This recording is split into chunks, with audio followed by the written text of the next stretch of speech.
اعوذ بالله من الشیطان الرجیم. بسم الله الرحمن الرحیم.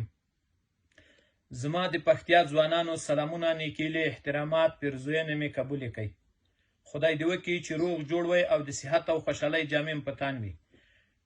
ګرانو ورونو، په وطن جنګ دی، وطن د مور حیثیت لري. بالکل مخالفتونه په خپل ځای. موږ د طالبانو نه کلک ملاتړ کوو او پنجابي ته داسې درس ورکوو لکه د ما سنک زلمي چې د ټل کلا ویلې وه او رجان مو په یغ رقم ته درس به ورکوو.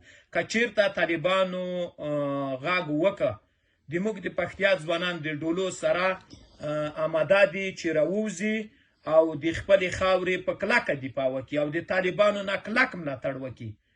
او دا زه دته سل په سلو کې اطمینان ورکوم چې د ټله پورې 10,000 کسان که په مړه کېږم او موږ به بریک په وننسو او موږ آماده یو. طالبه د ستا غږ ته انتظار یو. وطن د موږ مور او پلار دی، په کلکه د خپل مور او پلار نه دفاع کوو. وسلام، به احترام.